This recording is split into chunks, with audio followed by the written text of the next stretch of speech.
I was sitting in my truck outside the First National Bank of Amarillo, Texas, watching two people who absolutely should not have been together acting like teenagers in a parking lot. The woman was Patricia Henderson, president of the Mesquite Valley HOA and self-proclaimed guardian of neighborhood morality. The man was definitely not her husband Gerald, because I had just seen Gerald at the hardware store 20 minutes earlier. This guy was younger, taller, and currently had his hand on Patricia's lower back as she giggled like she was 20 years younger than her 53 years. My name is Jake Morrison, and I own a 15-acre ranch on the outskirts of the Mesquite Valley Community Development. When the developers came through 10 years ago, they built their pristine cookie-cutter neighborhood right up against my property line. And somehow, through some legal maneuvering I still do not fully understand, my ranch got incorporated into their HOA boundaries. I have been fighting with Patricia Henderson ever since about everything from my fence color to the fact that I have horses visible from the street. I was not at the bank to spy on anyone. I was there to deposit a check from selling 3 of my quarter horses to a ranch up in Oklahoma. But there she was, Patricia Henderson, wearing a red dress that was far too tight and far too bright for a Wednesday afternoon, kissing a man who was not her husband right there in broad daylight. She must have thought nobody would recognize her in this part of town, away from our neighborhood in the western suburbs. I grabbed my phone and snapped a few quick photos. Not because I am a vindictive person, but because Patricia Henderson had made my life a living hell for the past decade, and I had learned to document everything when it came to the HOA. She had fined me for having a trailer visible from the street. She had fined me for my barn being the wrong shade of brown. She had fined me for having a rooster that crowed too early in the morning. Every single fine had been petty, personal, and calculated to make me sell my property to the developers who were still circling like vultures, wanting to turn my ranch into Phase 3 of Mesquite Valley Estates. The man Patricia was with looked like he was in his early 40s, wearing expensive clothes and driving a silver Mercedes. They stood there talking for another 5 minutes, his hand never leaving the small of her back, her touching his arm and laughing at everything he said. Finally, they kissed again, longer this time before getting into separate cars and driving away in different directions. I sat there for a moment, processing what I had just witnessed. Patricia Henderson, who had tried to fine me for kissing my girlfriend in my own driveway because it was inappropriate public display of affection, was having a full-blown affair. The irony was so thick I could taste it. I finished my banking and drove home, my mind racing through possibilities. I was not planning to blackmail her or anything illegal, but I knew this information might come in handy someday. Patricia had been escalating her campaign against me recently, and my gut told me she was building up to something big. My gut was right. 3 days later, I found a certified letter in my mailbox. It was from the Mesquite Valley HOA, signed by Patricia Henderson in her flowing, self-important handwriting. The letter informed me that I was in violation of 17 different HOA covenants and bylaws. 17. Some of them I had heard before, the usual complaints about my property not fitting the aesthetic vision of the community. But several were completely new and utterly ridiculous. According to the letter, my fence was 3 inches too tall. My mailbox was not regulation black, but was instead a dark charcoal gray, which apparently violated the uniformity standards. My horse pasture was visible from Meadowbrook Lane and constituted an agricultural eyesore. My gravel driveway exceeded the maximum width allowed for residential driveways. My barn had a weather vane that was not approved by the Architectural Review Committee. The list went on and on. The total fines amounted to $47,000, due within 30 days, or the HOA would place a lien on my property and begin foreclosure proceedings. I read the letter 3 times, my blood pressure rising with each reading. $47,000. Foreclosure. She was actually trying to take my ranch, the property that had been in my family for 4 generations, because of fence height and mailbox color. I called my lawyer immediately. Tom Richards had been helping me deal with HOA disputes for years, and he knew Patricia Henderson's tactics well. "Jake, she cannot do this," Tom said after I read him the letter. "Half of these violations are completely fabricated, and the fines are way beyond what the bylaws allow. The maximum fine for any single violation is $500, and she has got you down for violations costing $5,000 each." "So what do I do?" I asked, pacing across my living room. Through the window, I could see my horses grazing peacefully, completely unaware that some HOA tyrant wanted to destroy everything. "We fight it. We request a hearing with the HOA board. We contest every single violation. And Jake, this looks like harassment. We might have grounds for a lawsuit against the HOA and Patricia personally." "How long will all that take?" Tom sighed. "Months, maybe longer, and legal fees will add up. I can work with you on payment, but this is going to be expensive and exhausting." After I hung up with Tom, I sat on my porch and looked at the photos on my phone from 3 days earlier. Patricia Henderson, pillar of the community, moral arbiter of Mesquite Valley, kissing a man who was not her husband. I am not a blackmailer, but I am also not going to let someone take my family's ranch without a fight. The HOA board hearing was scheduled for the following Thursday evening at 7 o'clock in the community center. I showed up 15 minutes early with Tom, carrying a briefcase full of documentation proving that my property was either in compliance or that the violations were unreasonably enforced. The community center was a bland beige building with a fake Spanish tile roof, located at the entrance to the Mesquite Valley development. Inside, the walls were covered with photos of the neighborhood looking pristine and lifeless. Every house the same approved shade of beige or gray. Every lawn cut to the exact same height. Patricia Henderson sat at the front table with 4 other board members.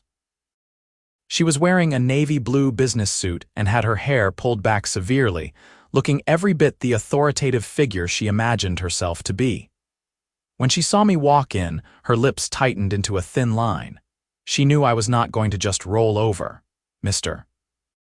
Morrison," she said, her voice dripping with false politeness. "Thank you for attending this hearing. I trust you received our letter regarding the violations on your property." "I received a letter full of lies and fabricated charges," I said, not bothering with pleasantries. Tom put a hand on my arm, urging restraint. "Mr. Morrison, I am Tom Richards, representing Mr. Morrison in this matter," Tom said smoothly, stepping forward.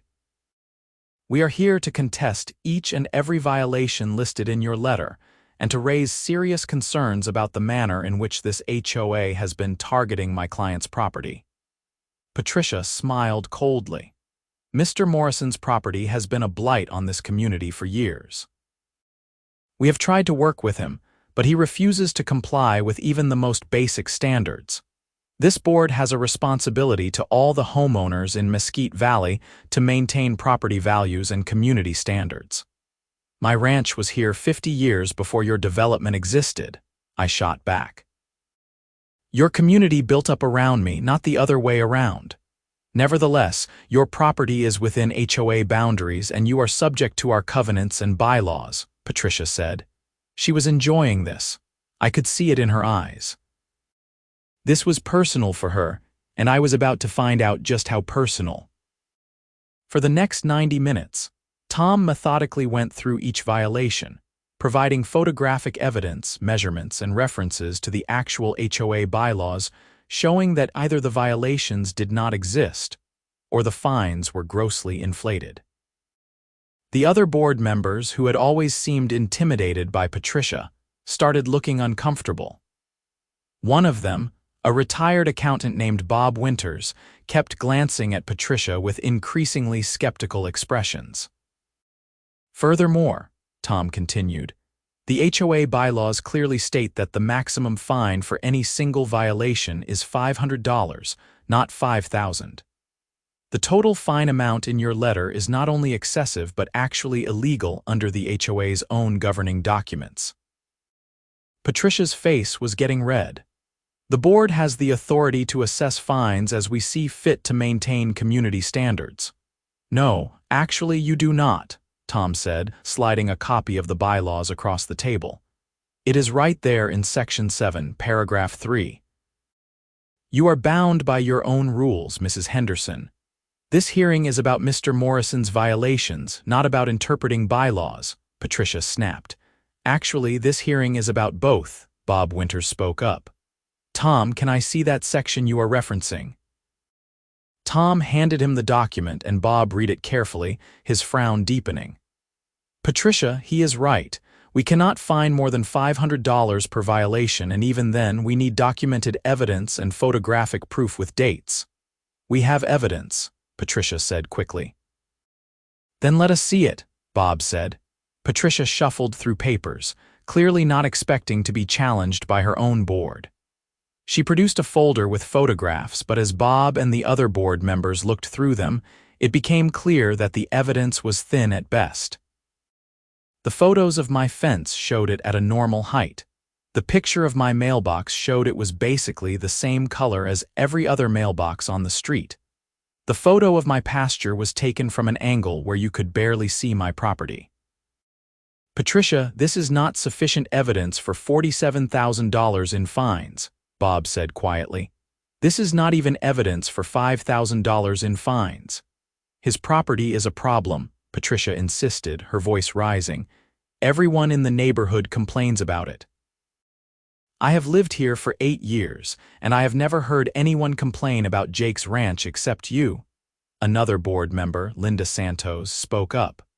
Personally, I think the horses are charming. Patricia's face went from red to almost purple.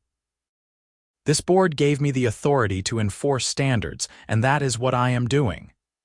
But you are not enforcing them fairly or legally, Bob said. He looked at me and Tom. I move that we dismiss all violations and fines against Mr. Morrison's property pending a complete review of our enforcement procedures. We clearly need to revisit how we are applying our own bylaws. Second, Linda said immediately. Patricia looked like she wanted to explode. You cannot just dismiss this. I am the president of this board, and I brought these violations in good faith. Good faith, I could not help myself. You have been harassing me for 10 years because you want my land. This is not about community standards. This is personal. How dare you, Patricia hissed. You have no idea what you are talking about. I know exactly what I am talking about, I said. I could feel Tom's warning hand on my arm again, but I was done being diplomatic. You have targeted my property from day one because the developers want my land for Phase 3, and you probably get a kickback for every property that gets forced out. That is slander, Patricia said, standing up. I will not sit here and be accused of corruption by someone who cannot even follow basic community rules. All in favor of dismissing the violations, Bob said quickly, clearly wanting to end the meeting before it devolved further. 3 hands went up, including Bob's. Patricia did not raise hers, and neither did a mousy woman named Cheryl Klein, who had never once contradicted Patricia in all the years I had been dealing with the HOA. Motion passes, Bob said. Mr. Morrison, the violations and fines are dismissed. We apologize for this situation. I thanked Bob and Linda, and Tom and I left the community center. Patricia remained seated, staring at the table, her hands clenched into fists. I knew this was not over. People like Patricia Henderson do not just accept defeat. I was right. 2 weeks later, I received another certified letter. This one was not from the HOA, but from a law firm in Dallas. Patricia Henderson was suing me personally for defamation, claiming that my accusations of corruption and kickbacks during the board meeting had damaged her reputation and caused her emotional distress. She was seeking $200,000 in damages. I called Tom immediately, and he sounded as frustrated as I felt. She is retaliating. This is a slap suit, a strategic lawsuit against public participation. She is trying to punish you for defending yourself. Can she do that? She can file the lawsuit, but it is not going to go anywhere. Texas has anti-SLAPP laws specifically to prevent this kind of thing. We will file a motion to dismiss, and we will probably countersue for legal fees. But Jake, this is going to be expensive and time-consuming. I do not have $200,000 to fight a lawsuit, I said, feeling the weight of the situation settling on my shoulders. You will not have to pay her. This suit is frivolous, but you will need to pay legal fees to defend yourself, and that adds up. After I hung up with Tom, I sat in my kitchen, staring at the letter.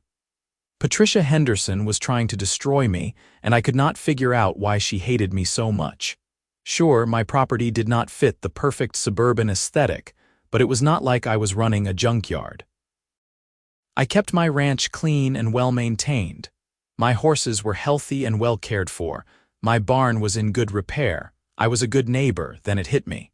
This was not really about my property. This was about control. Patricia Henderson had built her entire identity around being the HOA president, around being the person who enforced the rules and kept the neighborhood perfect. My ranch represented something she could not control, and it drove her crazy. Every time she saw my fence or my barn or my horses, it reminded her that there were things beyond her authority. And now I had threatened to expose her affair. Wait, I had not actually threatened anything. I had not even mentioned the affair, but maybe she thought I would. Maybe she saw me at the bank and realized I could ruin her carefully constructed image. Maybe this whole escalation, the ridiculous fines, the foreclosure threat, the lawsuit, was all about shutting me up before I could reveal what I knew. I looked at the photos on my phone again. Patricia and the mystery man. Part of me felt guilty for even having these photos. I am not the kind of person who gets involved in other people's personal lives. But Patricia had dragged me into a legal nightmare, and she was trying to take my family's ranch. I needed more information. I needed to know who the man was, and whether this affair had anything to do with Patricia's position on the HOA board. If she was having an affair with a developer or someone else who had a financial interest in my property, that changed everything. I drove back to the bank the following Wednesday at the same time I had seen Patricia there before. I felt like a private investigator, which was ridiculous because I am a horse rancher, not a spy. But sure enough, at 2:15 in the afternoon, Patricia's white Lexus pulled into the parking lot. 10 minutes later, the silver Mercedes arrived. This time, I paid attention to the license plate and snapped a photo of it. The man got out, and I got a better look at him. He was handsome in a generic corporate way, with perfectly styled hair and expensive sunglasses. Patricia got out of her car and they met in the middle of the parking lot, not even trying to hide. They talked for a few minutes, then walked toward the bank together. I waited 15 minutes, then went inside. The bank was not crowded, and I spotted Patricia and the man sitting in one of the private offices with a bank officer. They were reviewing documents, pointing at papers, talking seriously. This was not just a romantic rendezvous, this was business. I pretended to use the ATM while watching them through the glass wall of the office.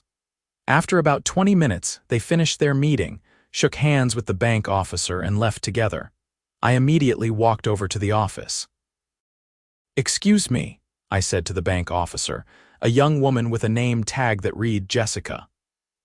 "I am sorry to bother you, but I think I know that couple who just left, and I cannot remember their names. The woman in the navy dress and the man with the Mercedes," Jessica smiled professionally. "I am sorry, sir, but I cannot discuss other customers." Of course, I said. "I just thought I recognized them from the development I live in. Mesquite Valley." "I really cannot say," Jessica repeated, but her eyes flicked to a business card sitting on the edge of her desk. I could not read the name from where I stood, but I had seen enough. I thanked her and left, then sat in my truck and ran the license plate through an online service that charged me $30 for a vehicle information report. It took 10 minutes to get the results. The silver Mercedes was registered to Marcus Davenport with a business address in Dallas. I searched for Marcus Davenport in Dallas and found him immediately. He was a real estate developer and the CEO of Davenport Development Group. His company website showed dozens of projects, including several luxury housing developments around the Dallas-Fort Worth area. And there, buried in the list of projects on the third page of the website, was Mesquite Valley Estates Phase 3, listed as in planning stages. Everything clicked into place. Patricia Henderson was not just having an affair with Marcus Davenport, she was in business with him. Phase 3 of Mesquite Valley required my land, or at least required my land to be developed to make the project viable. Patricia, as HOA president, had the power to make life miserable for property owners through fines, liens, and foreclosures.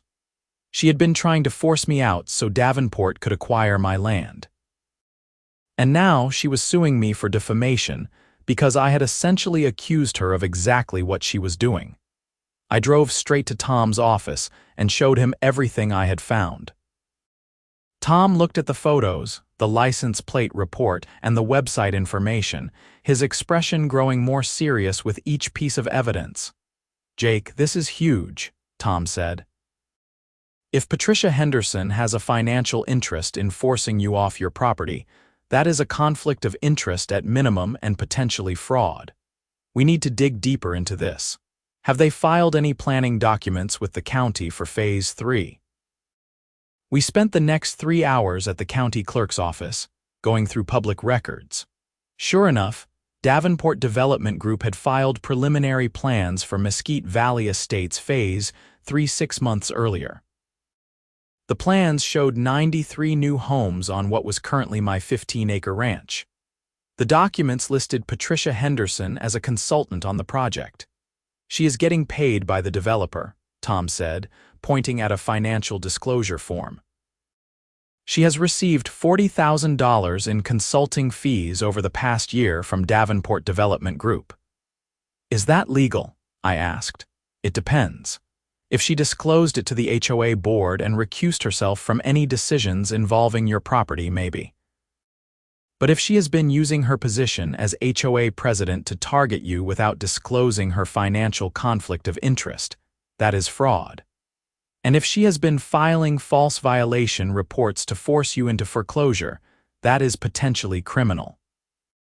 We made copies of everything and went back to Tom's office to plan our next move. Tom drafted a motion to dismiss Patricia's defamation lawsuit, attaching all the evidence we had gathered showing her conflict of interest and potential fraud. He also drafted a letter to the HOA board informing them of Patricia's consulting arrangement with Davenport Development and demanding her immediate removal as president. "What about criminal charges?" I asked. "That is up to the district attorney," Tom said. "We can file a complaint with the police, but they will investigate and decide whether to pursue charges. Fraud cases can be complicated to prove." "But she clearly defrauded the HOA and tried to defraud me," I said. "I agree, but prosecutors like cases that are easy to win." "We have evidence of a conflict of interest and unethical behavior, but proving criminal fraud requires showing that she knowingly made false statements with the intent to defraud. The violation reports she filed might have been exaggerated or petty, but were they outright false? That is the kind of thing a defense attorney would argue, so she might get away with it, not entirely. Even if there are no criminal charges, she will lose her position on the HOA board, her reputation will be destroyed, and she will probably lose the defamation lawsuit and have to pay your legal fees. Plus, we can file a civil suit against her for harassment and abuse of process.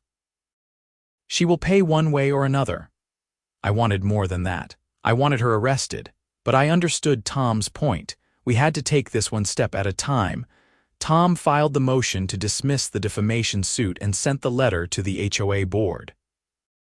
He also helped me file a complaint with the Amarillo Police Department.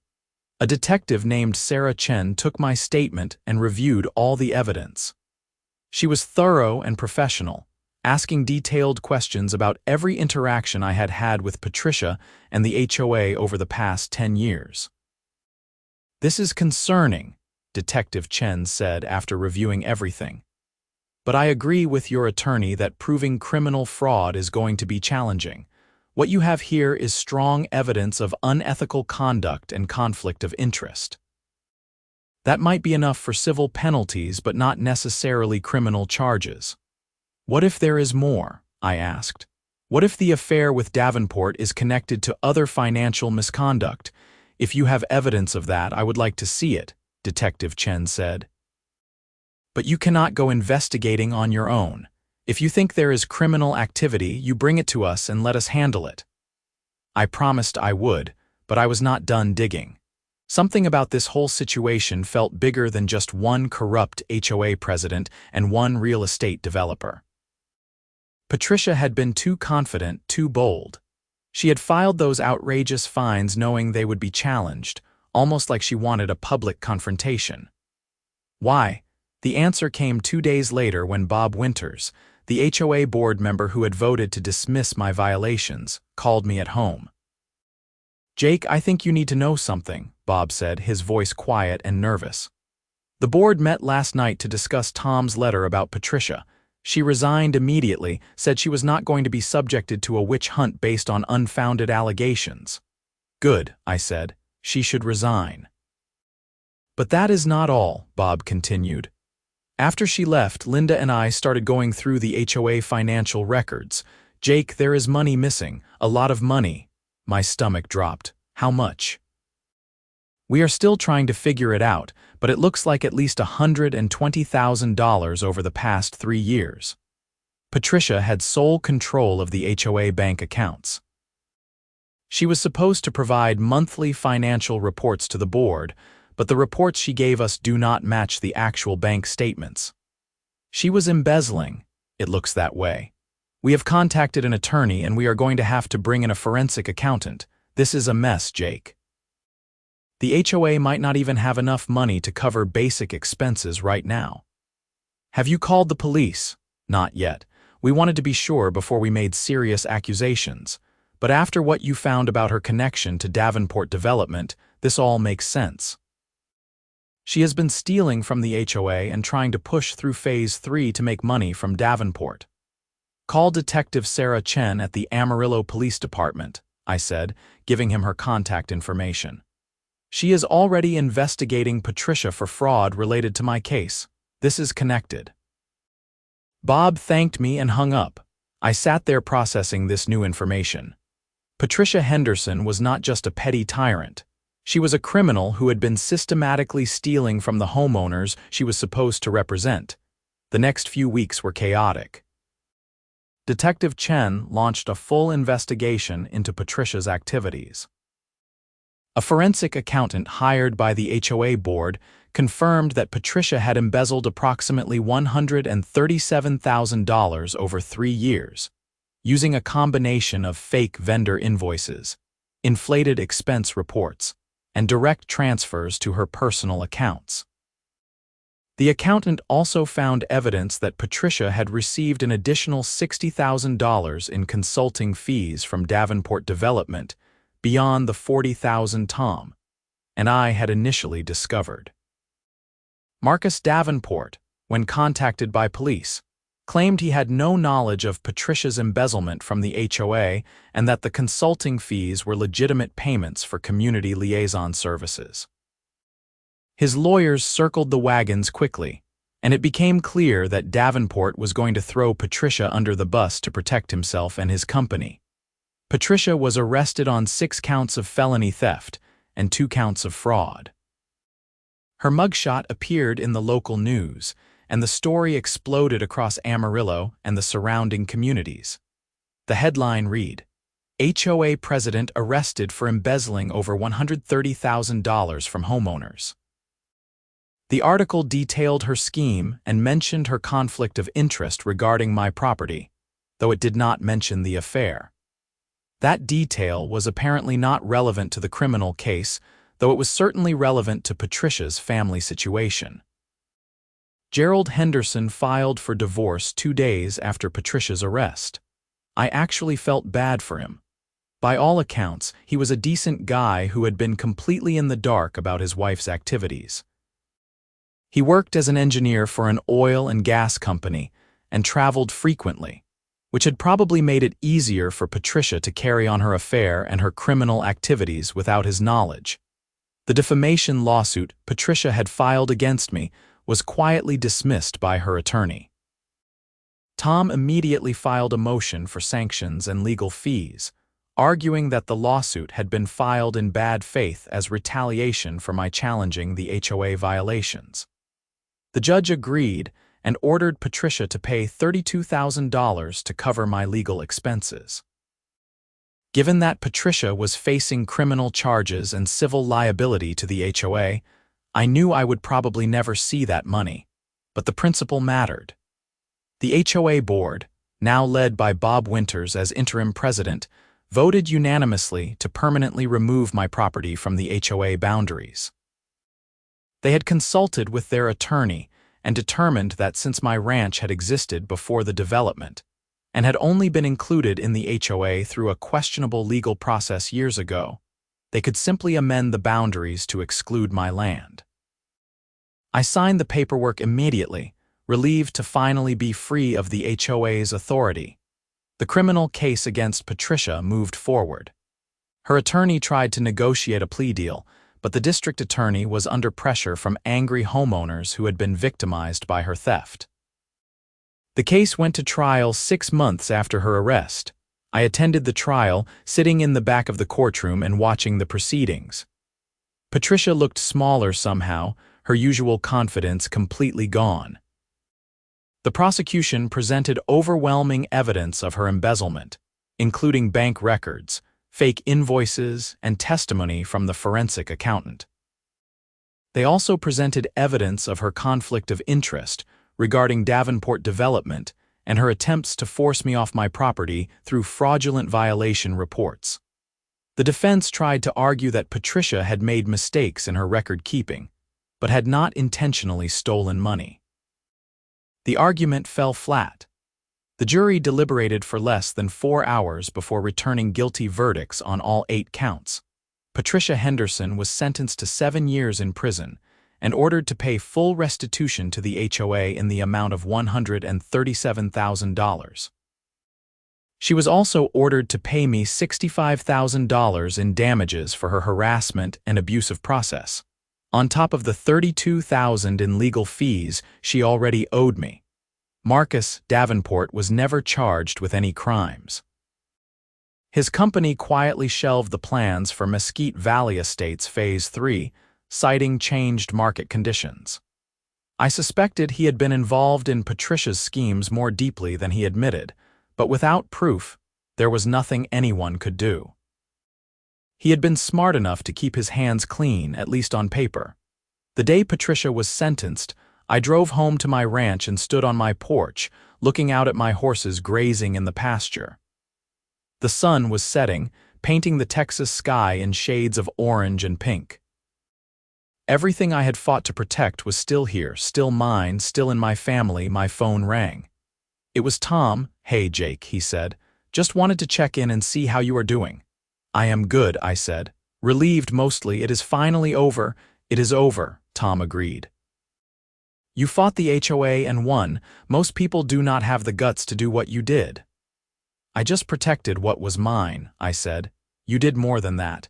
You exposed corruption and made sure a criminal faced justice. You should be proud."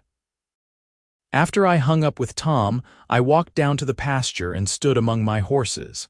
They came over to investigate, nosing at my pockets for treats. I scratched their necks and felt the tension of the past months finally start to drain away. Patricia Henderson had tried to destroy me because I had seen her secret. She had escalated a petty feud into a criminal conspiracy, using her position of power to harass me, fine me, and ultimately try to take my property. She had been willing to commit fraud, embezzlement, and abusive process to protect her affair and her illegal profits, but she had underestimated me. She had assumed I would be too intimidated or too poor to fight back. She had not counted on me being stubborn enough to dig for the truth and lucky enough to catch her in the act that day outside the bank. In the end, justice had been served. Patricia was in prison, The HOA had reformed its practices and leadership, and my ranch was finally free from their authority. The story made me something of a local celebrity, the guy who took on the corrupt HOA president and won.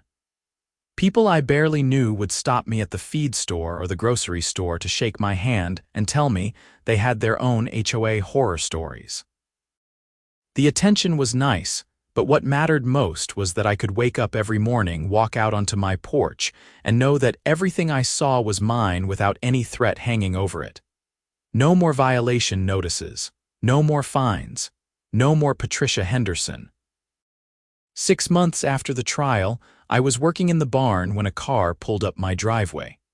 I walked out to see who it was, and I was surprised to find Gerald Henderson getting out of a modest sedan. He looked older than I remembered, tired and worn down by everything that had happened. "Jake," he said, extending his hand. "I hope I am not intruding. I wanted to talk to you." I shook his hand and invited him inside. We sat at my kitchen table and I poured us both coffee. "I owe you an apology," Gerald said. "I had no idea what Patricia was doing. I knew she took the HOA stuff seriously, maybe too seriously, but I never imagined she was stealing money or harassing you the way she did." "You do not owe me an apology," I said. "You were not involved." "I should have been paying more attention," Gerald said. "I traveled a lot for work and I let Patricia handle everything at home. I trusted her completely. I feel like a fool." "She fooled a lot of people," I said. "She was good at it." Gerald nodded, staring into his coffee. "I did not know about the affair until after she was arrested." Marcus Davenport testified that they had been seeing each other for almost 2 years. 2 years, and I had no idea. I thought we had a good marriage. "I am sorry," I said, and I meant it.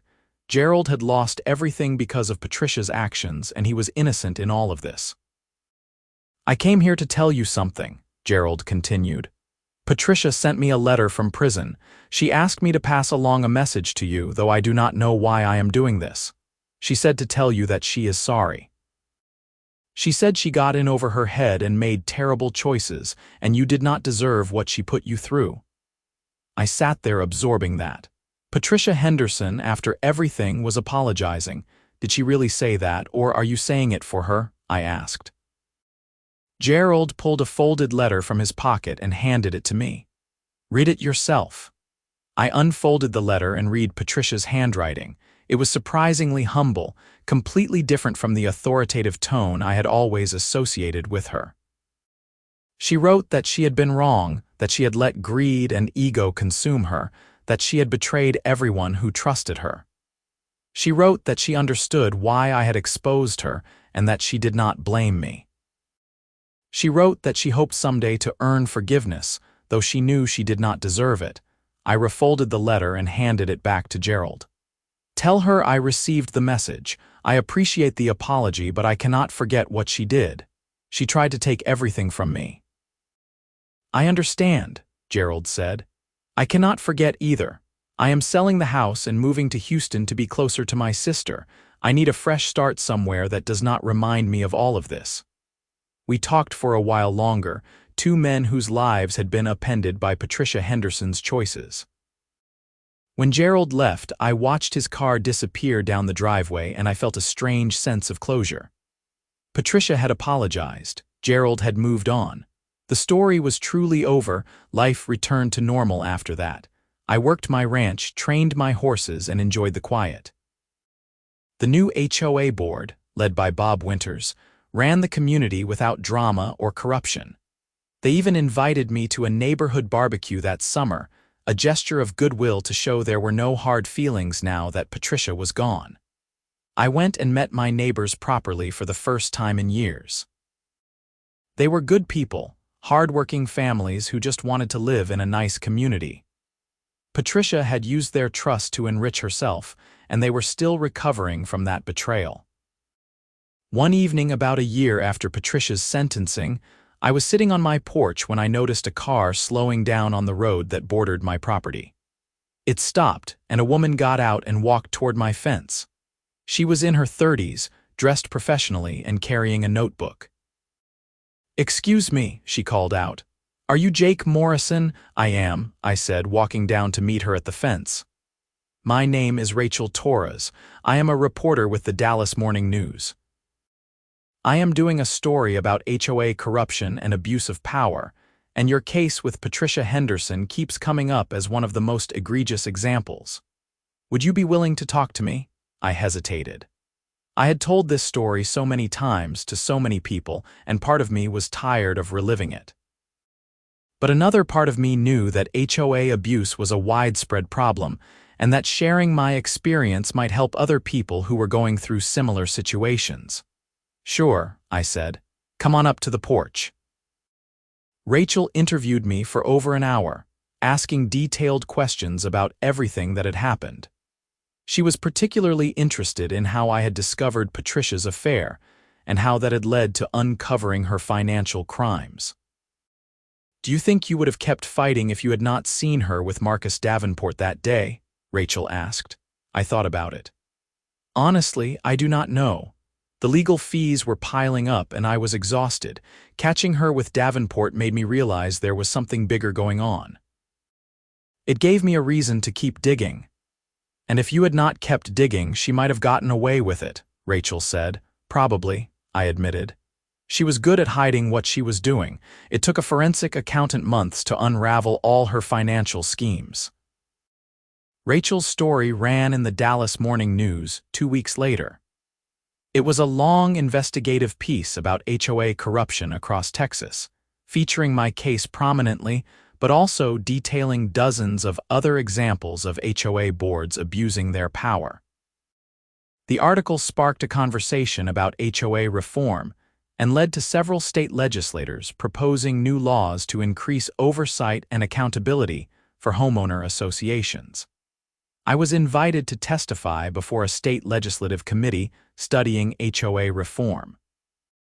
I drove to Austin and told my story to a room full of politicians and their staff. I talked about the petty fines, the harassment, the foreclosure threat, and finally the discovery of Patricia's corruption. I urged them to pass laws that would protect homeowners from abusive HOA boards and require more transparency in HOA finances. Several of the legislators thanked me for my testimony and assured me they would work on reform legislation. I did not know if anything would actually come of it. Politicians make a lot of promises, but I felt like I had done my part. Driving back to Amarillo from Austin, I reflected on how much my life had changed in the past 2 years. I had gone from being a quiet rancher who just wanted to be left alone to being a public advocate for HOA reform. I had faced down a corrupt HOA president, uncovered embezzlement and fraud, and helped send a criminal to prison. I had testified before the state legislature. It was not the life I had planned, but it was meaningful. When I got home, I found an envelope taped to my front door. Inside was a check for $32,000 and a note from Gerald Henderson. The note said that Patricia's parents had sold some property to help pay her restitution, and he wanted to make sure I received the legal fees she owed me first. He wrote that it was the least he could do, given everything I had been through. I deposited the check the next day. The money was helpful, no question, but what mattered more was the sense of vindication. Patricia Henderson had tried to destroy me, and instead, she had destroyed herself. I had stood my ground, fought for what was right, and won. 2 years after Patricia's sentencing, the Texas legislature passed the Homeowner Association Accountability Act. The new law required HOAs to have independent financial audits annually, limited the fines HOAs could impose without a hearing, and created a state-level oversight board to investigate complaints of HOA abuse. Governor announced the signing of the law at a press conference, and I was invited to attend. Standing in the state capitol, watching the governor sign the legislation, I felt a sense of pride I had never experienced before. This law would protect thousands of Texas homeowners from going through what I had gone through. It would make it harder for people like Patricia Henderson to abuse their positions of power. After the ceremony, several homeowners from around the state came up to thank me for sharing my story and fighting for reform. They told me their own horror stories of abusive HOAs, and I listened to everyone. These were good people who just wanted to live in peace in their homes, but they had been targeted by petty tyrants on power trips. "You gave us hope," one woman from Houston told me, tears in her eyes. "I was ready to give up and just sell my house, but your story made me realize I could fight back." That moment made everything worthwhile. All the stress, all the legal fees, all the hours of documentation and testimony, it had all led to real change that would help real people. I drove home from Austin feeling content.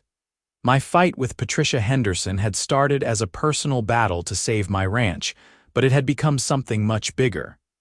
It had exposed corruption, led to criminal convictions, and ultimately resulted in statewide reform. When I pulled up to my ranch, I sat in my truck for a moment, looking at the land my great-grandfather had bought nearly a century ago. This land had survived droughts, economic depressions, and the encroachment of suburban development. It had survived Patricia Henderson's attempts to steal it through fraud and foreclosure. And now it was secure, protected not just by my determination, but by new laws that would prevent future abuses. I got out of the truck and walked to the pasture. My horses came trotting over, and I stood there petting them as the sun set over the Texas plains. This was home. This was worth fighting for, and I had won. The story of Patricia Henderson and the Mesquite Valley HOA became something of a cautionary tale in North Texas. Real estate agents warned buyers about HOA abuses and cited my case as an example of what could go wrong. New HOA boards held up my story as a reason to maintain strict ethical standards and transparency. Patricia's name became synonymous with HOA corruption. I occasionally heard updates about Patricia through mutual acquaintances. She was serving her sentence at a women's prison near Gatesville, Texas. She had apparently become a model prisoner, working in the prison library and taking classes. She would be eligible for parole in another 3 years, having served 4 of her 7-year sentence. Part of me wondered what would happen to her after prison. Her reputation was destroyed. Her marriage was over. She had lost her home, her position, her freedom, and her future. All because she had been greedy and had abused her power. I did not hate Patricia Henderson, despite everything she had put me through. Mostly I felt sorry for her. She had made terrible choices and she was paying a heavy price for them. Her life was a cautionary tale about what happens when you let power and greed corrupt you. As for me, I continued living my quiet life on the ranch. I bought 3 more horses, expanded my training operation, and even started giving riding lessons to kids from the neighborhood. The same neighborhood that had once tried to force me out now sent their children to learn horsemanship on my ranch. It was a nice full-circle moment. Bob Winters remained president of the HOA, and he did a good job. The association focused on actual community needs like maintaining common areas and organizing neighborhood events, rather than harassing homeowners over minor violations. Property values in Mesquite Valley actually increased once the drama died down, and people realized it was a well-run community.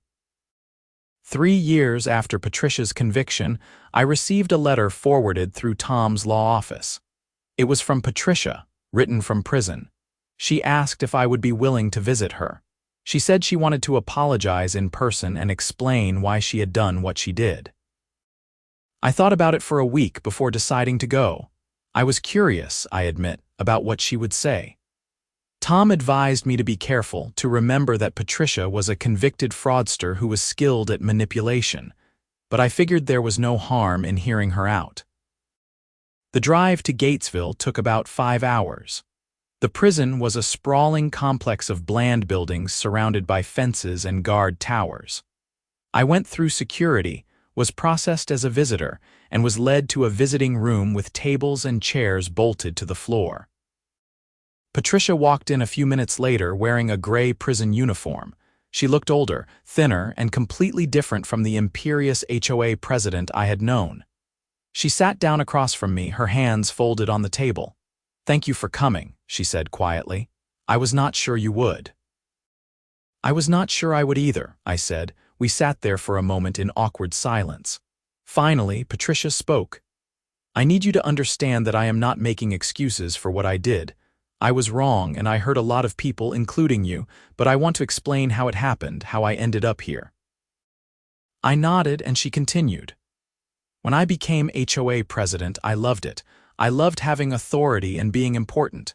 Gerald traveled all the time for work and the kids had moved away and I felt invisible. Being HOA president made me feel like I mattered. But then the developer, Marcus, approached me about consulting for Phase 3. He offered me money, a lot of money, and I thought it was just compensation for my time and expertise. At first, it was legitimate. I helped him understand the community, introduced him to people, facilitated meetings." She paused, her eyes focused on the table. "But then he started asking me to help clear obstacles for the development. Your ranch was the biggest obstacle. He offered me more money, a lot more money, if I could get you to sell or force you out. I told myself it was just business, that your property did not really fit the community anyway, and that Phase 3 would benefit everyone by increasing property values." "So you started targeting me," I said. "Yes, and the more you resisted, the more frustrated I became. It became personal. I felt like you were the one thing standing between me and success. I escalated the fines and violations, thinking I could intimidate you into leaving. When that did not work, I got desperate. And the embezzlement?" I asked. Patricia's face flushed with shame. "That started before Marcus, actually. I had access to the HOA accounts and I noticed how easy it would be to skim a little here and there. I told myself I was borrowing it, that I would pay it back. But then I needed the money to maintain the lifestyle I was pretending to have. The consulting fees from Marcus were not as much as people thought, and I had gotten used to spending money to feel important. Designer clothes, expensive lunches, a new car. I was trying to fill a void inside me with material things. And the affair," she looked up at me, tears in her eyes. "That was the worst part. Marcus and I started sleeping together about a year into the consulting arrangement. I told myself it was love, that Gerald did not understand me, all the classic justifications. But really, Marcus was just using me to get what he wanted, and I was using him to feel desirable and important. When everything fell apart, he turned on me immediately. He claimed he barely knew me and had no idea what I was doing with the HOA finances. He saved himself and let me take all the blame."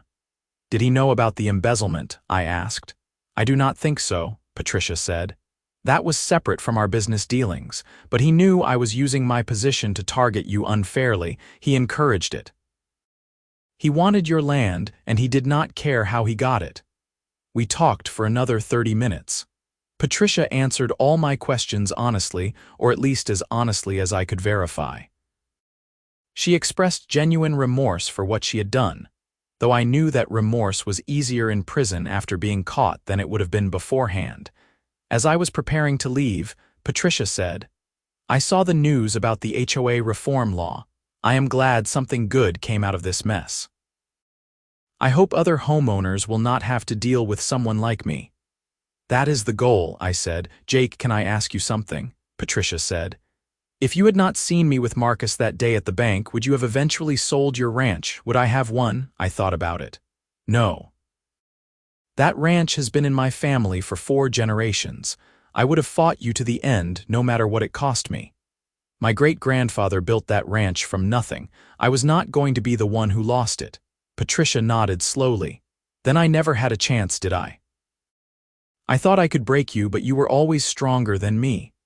I did not respond to that. I stood up and said goodbye. As I walked out of the prison, I felt a sense of closure. Patricia Henderson had apologized, had explained herself, and had acknowledged her guilt.